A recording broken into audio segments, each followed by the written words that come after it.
ST তালিকাভুক্তদের দাবিতে কুর্মী সমাজের ডাকা রেল রোকো ও টহর ছেকা কর্মসূচি ঘিরে শনিবার কোটশিলা জংশনে ধুন্ধুমার পরিস্থিতি তৈরি হয়। সকাল থেকে প্রশাসনের সক্রিয়তায় পশ্চিমবঙ্গে রেল ও সড়ক অবরোধ কার্যত ভেস্তে গেলেও ঝাড়খণ্ডে একাধিক স্টেশনের কাছে অবরোধে সামিল হন কর্মীরা। বিকেল 3টের পর কোটশিলা জংশন ঘিরে ধরে আন্দোলনকারীরা।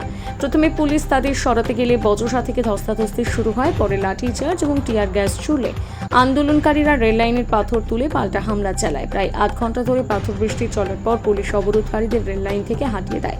এতে আহত হয়েছেন বেশ কয়েকজন পুলিশ কর্মী। বর্তমানে এলাকায় ব্যাপক পুলিশ মোতায়েন রয়েছে। আন্দোলনকারীদের খোঁজে তল্লাশি চলছে।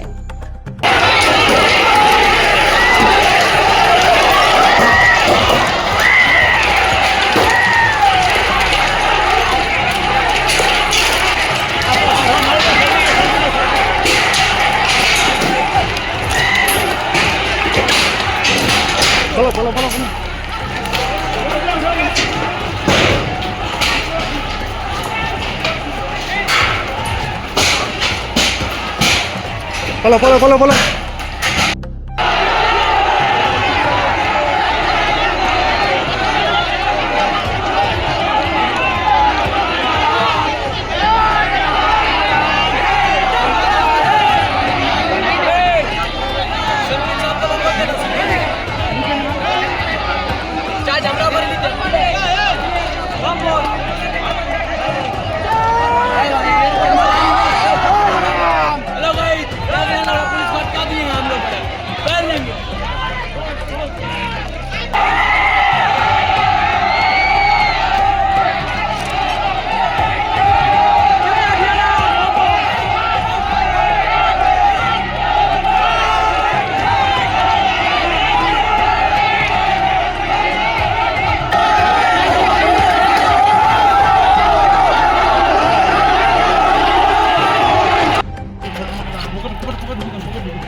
ছেড়ে দাও, পেছন দিক থেকে নিতে দাও।